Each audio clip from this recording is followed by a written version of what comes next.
अच्छा, नेक्स्ट हमने numerical number 15.5 start करना है। पांचवा न्यूमेरिकल है। पांचवें न्यूमेरिकल में स्टेटमेंट क्या है? A compound contain by mass 40% carbon है, 6.71% हाइड्रोजन है एंड 53.3% ऑक्सीजन है।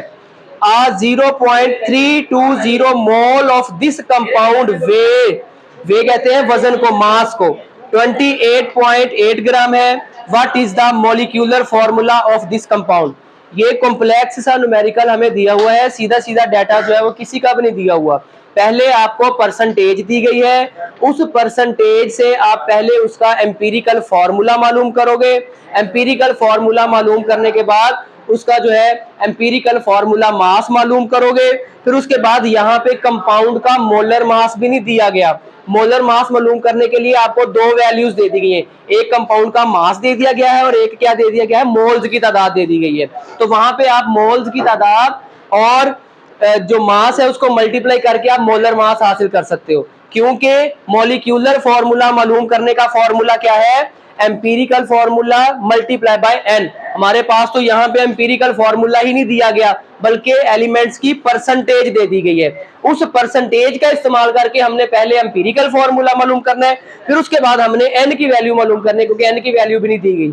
एन की वैल्यू मालूम करने के लिए हमें क्या करना पड़ता है? मोलर मास को डिवाइड करना पड़ता है एम्पिरिकल फॉर्मूला मास से। तो पहले हमने स्टेप बाय स्टेप देखना है एम्पिरिकल फॉर्मूला का मालूम करने का तरीका क्या है। पहले आप परसेंटेज से मोल निकालते हैं, फिर मोल से आपने एटॉमिक रेशो निकालनी होती है।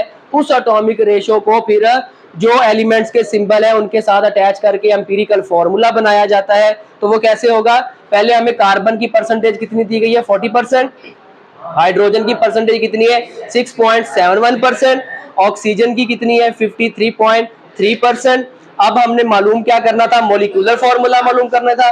मॉलिक्यूलर फॉर्मूला मालूम करने का फॉर्मूला हमारे जहन में ही होना चाहिए। क्या होता है? N multiply by empirical formula. ना हमारे पास एन है, ना हमारे पास है एम्पिरिकल फॉर्मूला है। अब एम्पिरिकल फॉर्मूला मालूम करने के लिए हमें पहले मोल्स की तादाद मालूम करनी पड़ेगी। जो हमने एम्पिरिकल फॉर्मूला निकालने के लिए सीखा था, उसका पहला स्टेप था मोल की तादाद। मोल की तादाद कैसे निकलेगी? परसेंटेज को उस एलिमेंट के एटॉमिक मास पे डिवाइड कर देना है। कार्बन का कितना होता है? 12। 40 को 12 पे किया, आंसर क्या आ गया? 3.33 हमारे पास मोल्स आ गए कार्बन के। हाइड्रोजन के मोल कितने? हाइड्रोजन की परसेंटेज कितनी? 6.71। 6.71 को डिवाइड किया 1 पे, क्योंकि हाइड्रोजन का एटॉमिक मास कितना होता है? 1। आंसर कितना आ गया? 6.71। इसी तरह ऑक्सीजन के मोल जब हम निकालेंगे तो ऑक्सीजन की परसेंटेज दी गई है 53.3%। उस 53.3% को हमने डिवाइड करना है ऑक्सीजन का एटॉमिक मास, जो कि कितना है? 16। आंसर कितना आ गया हमारे पास? 3.33%। अब मोल्स निकालने के बाद नेक्स्ट स्टेप होता है एटॉमिक रेशो निकालना।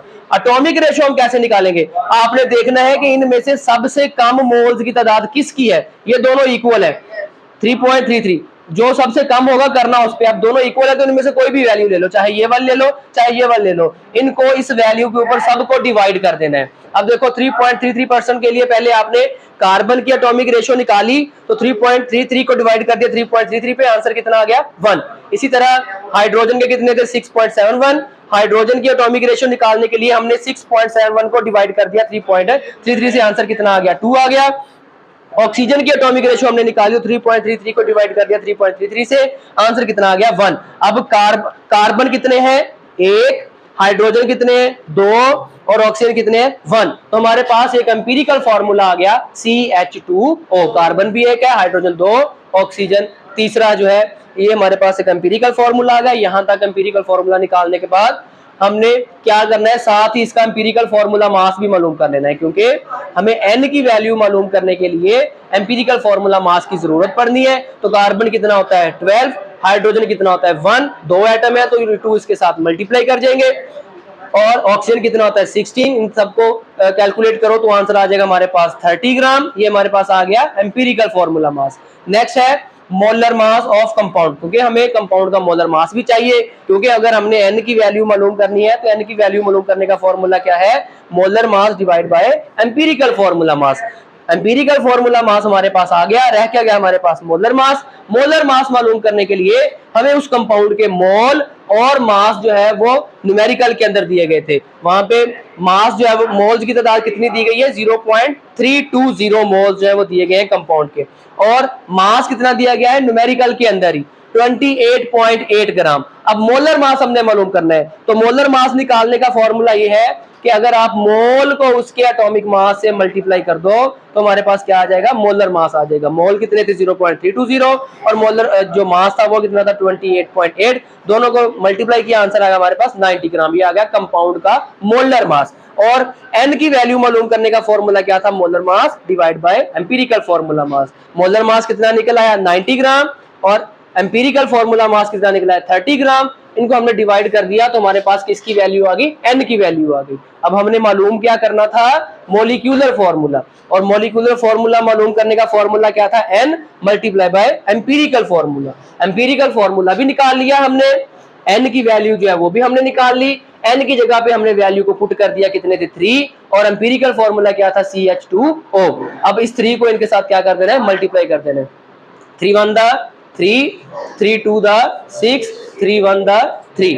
ये हमारे पास निकल आया मॉलिक्यूलर फॉर्मूला उस कंपाउंड का जिसका ना तो हमें मोलर मास दिया गया था और ना ही हमें एम्पिरिकल फॉर्मूला मास दिया गया था। ठीक है, उसके बाद छठा न्यूमेरिकल है, the formation of ammonia gas is given by the following equation.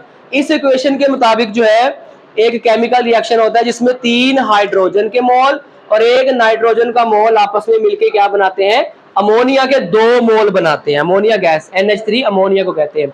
इसका हमने क्या मालूम करना है, if you start reacting 12 gram of hydrogen, hydrogen का मास दे दिया गया है वो हमने पहले लिख लेना है। यहाँ पे मास ऑफ हाइड्रोजन कितना दिया गया है 12 ग्राम, साथ में यूनिट भी लिख दिया करो।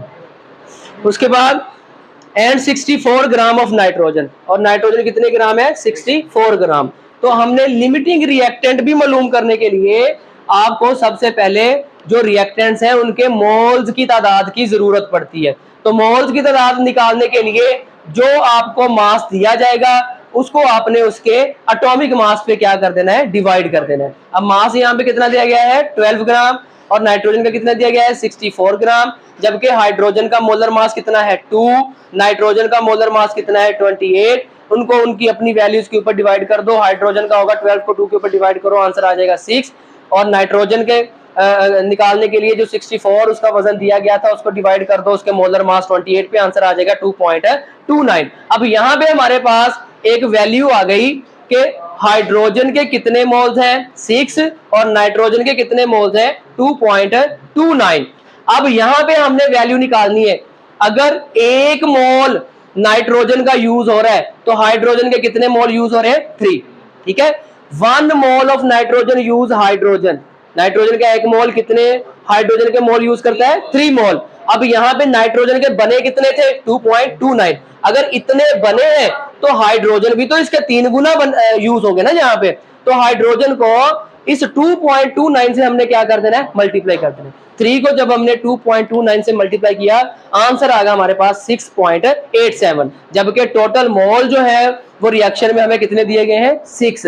तो जो चीज पहले खत्म हो जाएगी वो क्या होती है, लिमिटिंग रिएक्टेंट। तो यहाँ पे पूछा किसके बारे में गया था, लिमिटिंग रिएक्टेंट के बारे में। तो क्योंकि यहाँ पे हाइड्रोजन के 3 मोल दिए गए हैं न्यूमेरिकल में और इस्तेमाल कितने हो रहे हैं 6.87, लिहाजा हाइड्रोजन जो है वो सफिशिएंट है, कम है, तो हाइड्रोजन क्या है, लिमिटिंग रिएक्टेंट। समझ आ गई।